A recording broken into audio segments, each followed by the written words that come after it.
Welcome back. You're tuned into Business Lunch here on CNBC TV 18. Now, 13 days after continuous leakage, a massive fire on Tuesday engulfed the damaged oil well in Assam. Anshu Sharma joins us to fill us in with more on that. Hi, Anshu.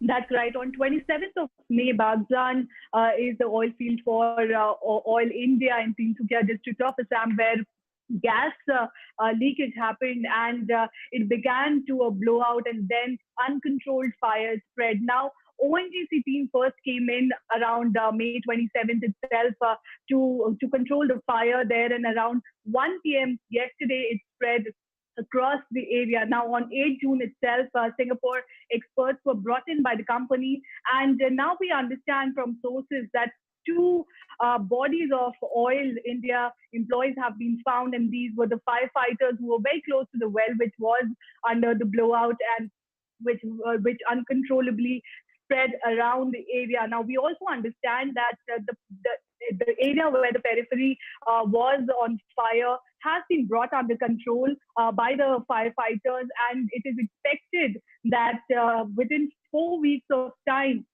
this blowout is expected to be doused, and it will. And central and state government agencies are also there, including NDRF and Air Force.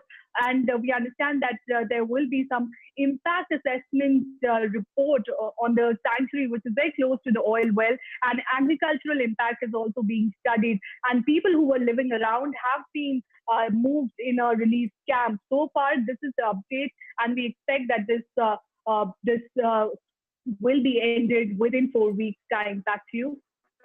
All right, thanks so much for that, Anshu. Well, moving on then, regulator IRDA withdraws the optional long-term comprehensive motor insurance package. Now, these packages included both third-party policy and own damage policy for 3 and 5 years.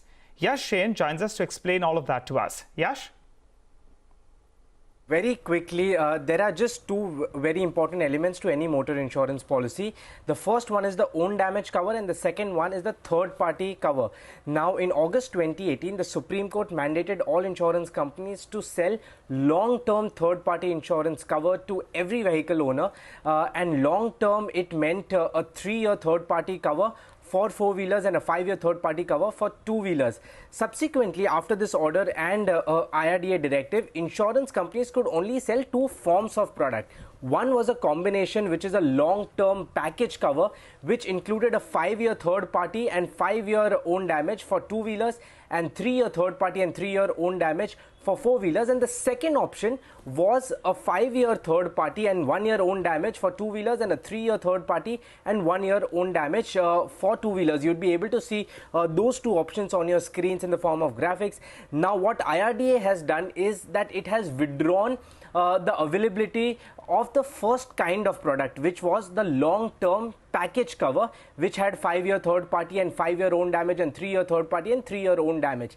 But importantly, this simply does not mean that it has withdrawn the long-term third party regulations. So long-term third party will still be mandatory, which means policy holders will still have to shell out upfront for 5 years third party cover for their 2-wheelers or 3-year third party cover for their 4-wheelers. It's just that the second option will be the only option which will be available, and insurance companies will be able to sell only the second option, which is a combination of long-term plus 1-year own damage for 4-wheelers and 2-wheelers respectively. As far as impact on insurance companies are concerned, we've been talking to a lot of them, and they tell us that there won't be a lot of impact, negative or positive, because of this withdrawal of the first kind of option, and that is because only 10 to 15% of the policies were sold in the form of the product which has been withdrawn by the regulator. So the sales were fairly disproportionate in the favor of the long-term product, which still can be sold and compulsorily has to be sold. So not a lot of impact on insurance companies. A little impact could be seen on the investable capital which these insurance companies used to get because of the upfront payment, but that's going to be the extent of it. So no major impact on policy holders, because anyway they were favoring the second form of product which still can be sold and will be sold. So no impact on policy holders as well as for general insurance companies. Well, moving on, then, the COVID hit auto sector is looking to optimize incentives to attract buyers. Alisha Sachdev has details of the specifics of what those incentives could be. Alisha. Well, automakers at this point in time are looking to optimize customer incentives to attract buyers. Although discounts for the month of June on passenger vehicles are by and large lower than they were before the lockdown began, there are some good deals for buyers if they want to go looking for one. In fact, we are learning that manufacturers may look to augment these discounts in the second half of the month or in July if there is no significant pick-up in retail. To put that in perspective, in the month of May, we saw PV sales drop by 84% on a year-on-year basis. But what's interesting is at this point, OEMs are not just handing out cash benefits, but looking majorly to offer innovative financing options. This would include all major OEMs, including Maruti Suzuki, M&M, Tata Motors, Volkswagen, which are offering a sort of buy now, pay later scheme over longer payment tenures, and also the flexibility to let you structure your loan in a way that's convenient for you. There are other auto manufacturers, including Skoda, Datsun, and Renault, which are offering 100% financing and also special rates of interest as well. Now, these benefits include not just cash benefits and exchange benefits, but also owner benefits in terms of good prices on warranties, accessories, and also car insurance. So just give you a gist of the discounts in the market currently, Maruti Suzuki, for instance, is offering discounts in the range of 30,000 to 40,000 rupees on its Dzire, Swift, and WagonR. Hyundai has actually hiked discounts on the i10 and the i20, although there are no discounts on the Aura or the Creta, which are newly launched. Toyota has now started to offer benefits of up to 20,000 rupees on the Innova. This was not an offer which was made before the lockdown. And Honda, on the other hand, is pretty much at the same level as it was before the lockdown. Volkswagen too is offering special prices on its new range of Polo and Vento. So as a buyer, if you are looking for a good deal right now, this may be a good time, but hold on if you can for the second half of the month or for July, as these deals may just be sweetened. Okay, all right. Then COVID-19 impact is being felt across sectors and corporates. We understand that the Big Four audit firms have frozen increments for FY21. Only Deloitte gives promotions and FY20 bonus, while PwC, KPMG partners take large pay cuts. Kritika Saxena is back with us to fill us in on all those details. Kritika, go ahead.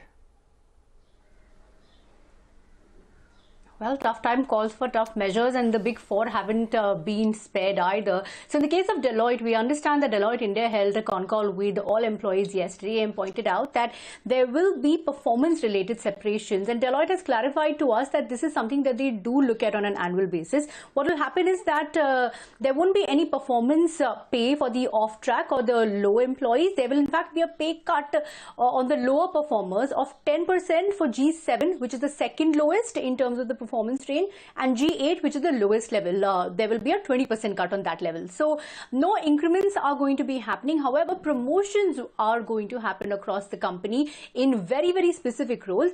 So 10% employees are going to get promotions, 30 partner elevations are going to take place, and no increase more than 20% is going to be looked at wherever there are promotions. They will of course reassess this as the situation progresses. What they have said in their official comment is that as a part of the review, we reward and compensate our people as per our internal assessment criteria. Even in these times, we will go ahead with promotions and performance pay. Now, KPMG India has deferred increments and promotions for FY21. Bonuses for FY20 has also been delayed in their case. And in KPMG's case, senior partners could take a pay cut of between 15 to 20%. KPMG India has also given a very honest statement as well. They say our aim is to emerge stronger from the uncertain business environment. Our decisions continue to reflect the needs of our business. We expect our partners to make bigger sacrifices. We are committing to ensure that our rewards are competitive for all people, and we will evaluate and decide on the best possible options around the timing of increments, promotions and bonuses.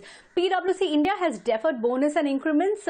No bonus payout for FY20. FY21 increments have been deferred. Senior partners are going to be taking a pay cut of 25% and mid-management 10 to 15%.